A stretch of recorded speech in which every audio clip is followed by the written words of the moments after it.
It's Maya with Latino Rebels, and I'm joined today with the amazing artists Lila and Ana Tijoux. Thank you so much for being here. It's so great to be here with you. Thank you. So you guys met a couple of years ago, right?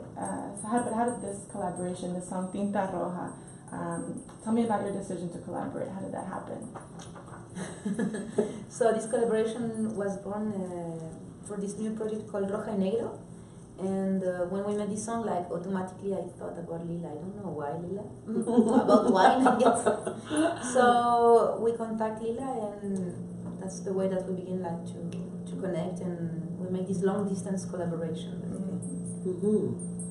Yeah, I was very excited to meet Anita like maybe 7 years back, and then we've visited when we've been in Chile performing, and we've collaborated as well. So it was wonderful to be a part of her musical concept this time, and especially because it has to do with wine, and I have a special relationship with wine.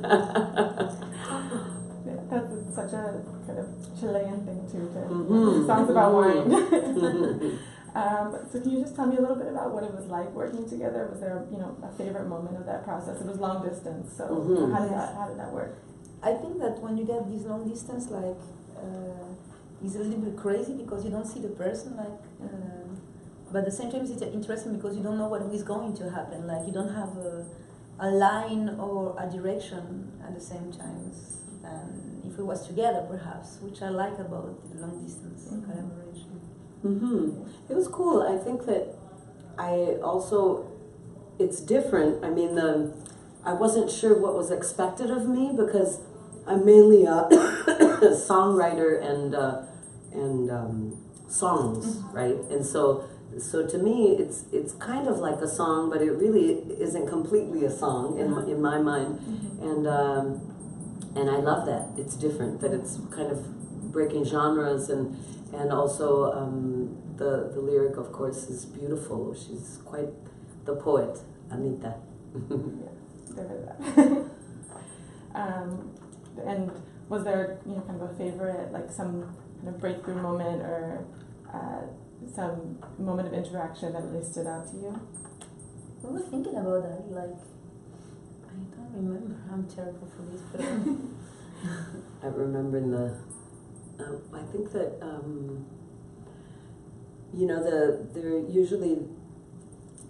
there's a hook, right? A hook in a tune, and I think the hook for me is so strong, the musical part, the melody, the interlude, ba-da-ba-ba-ba, ba-da-ba-ba-ba. There's this pentatonic line that makes you connect to the past, because I think, our history with music is quite painful, of course, in the indigenous groups in all of Latin America, but it survives through us, through our music, and through pop music, which is even more amazing, and so it's lovely to hear something that can really connect with you this way. Yes, no, I mean the song is beautiful, melodically and also lyrically, both. Kind of on that note though about that legacy, your identity, who you are. Both of you come from sort of multiple backgrounds, right? You were born in Oaxaca to a Mixtec mother and an American father, but raised in both the U.S. and Mexico. And then you are Chilena, but born and raised in Paris, France, right? How would you say sort of your identities, especially given that they're multiple at one time, how has that influenced your music? Well, in my case, in no sense, so I would say that even to have this amazing possibility to share my classroom with friends from Congo, Algeria, Morocco, and go to their house to make homework and listen all this amazing music, taste all this amazing food. You understand a lot about the culture with that, with houses and how the smells of the houses. Each house get a smell very special. So I think I've got a little part of all of them in me. I always say that every time I travel, I think that I keep one part of that country in me. I think we get a lot of piece of country in our body, you know. Because I don't believe very much in fronteras, you know. And so automatically I would say that changed my point of view of taste, food, music, to see Africa also, to have Africa so near at the same time. That make you also a vision about the world quite different, I would say, in some way. Yeah. No, that makes so much sense, and something that I've wondered about, given that you are a hip hop artist and an MC, is also just like how you pull on that musical legacy kind of in your music.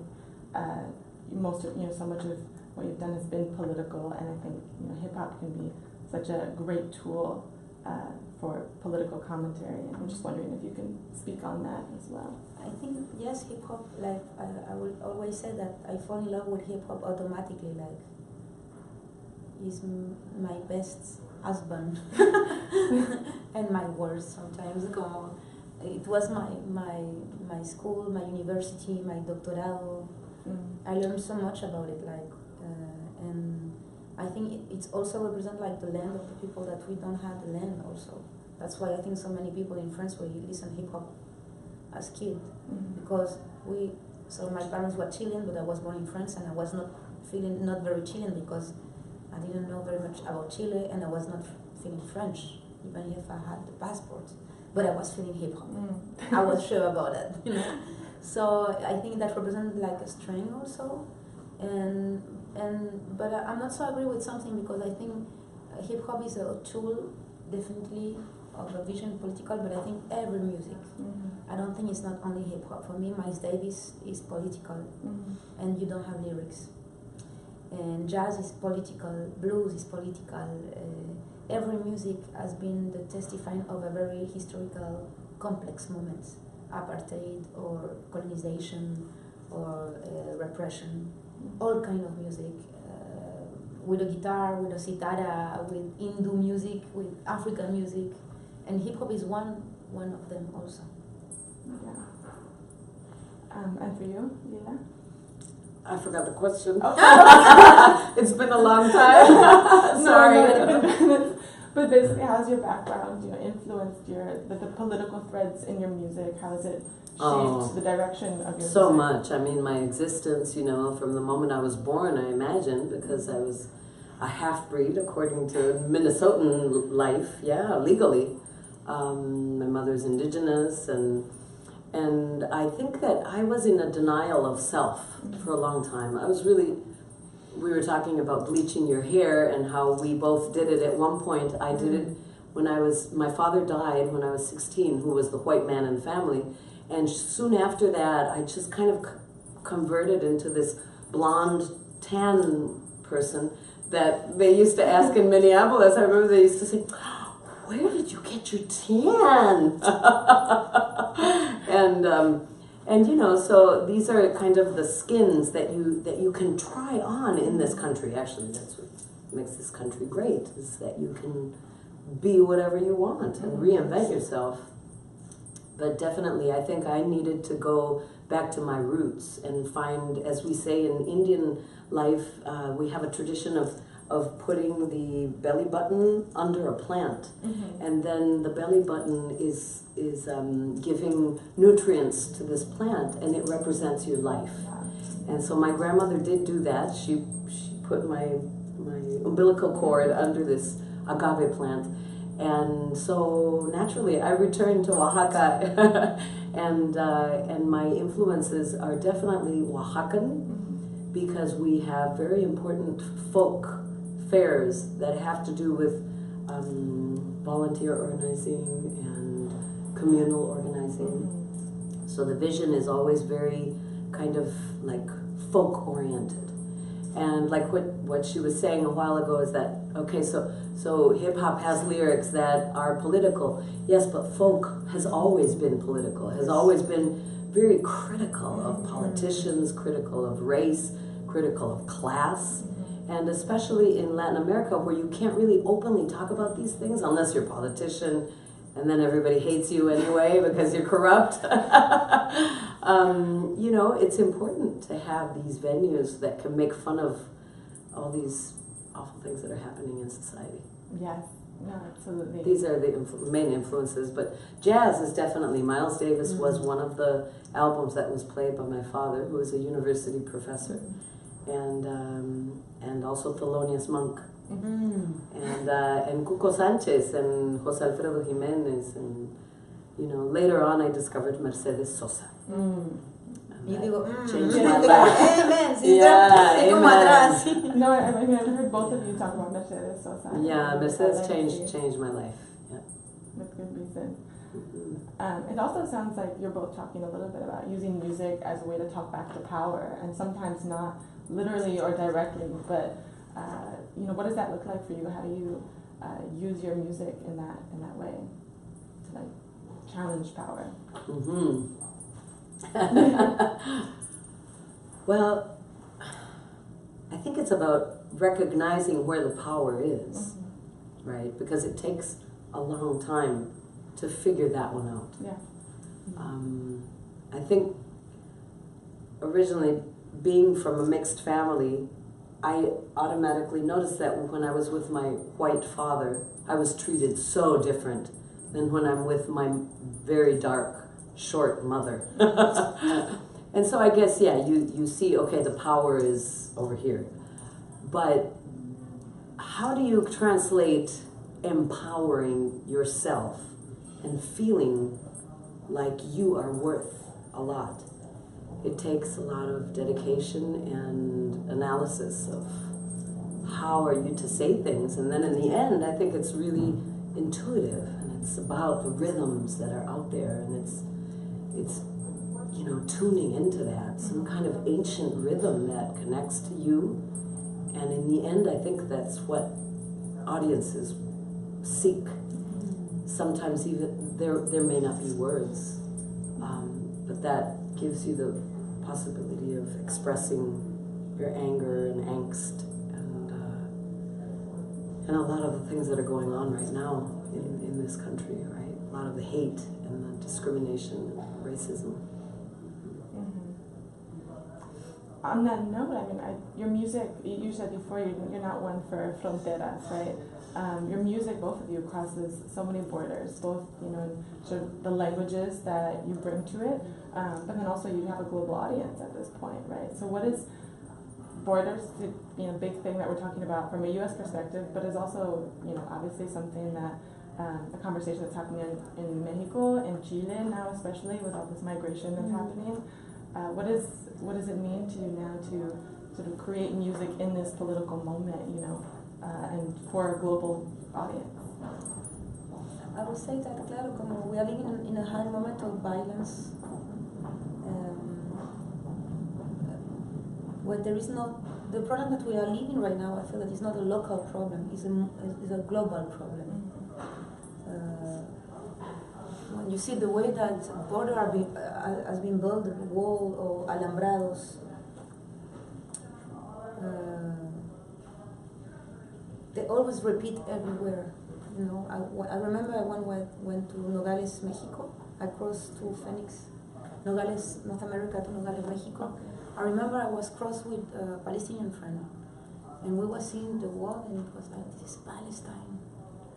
That is Palestine. Like, it was, and all the time we see stuff that repeats.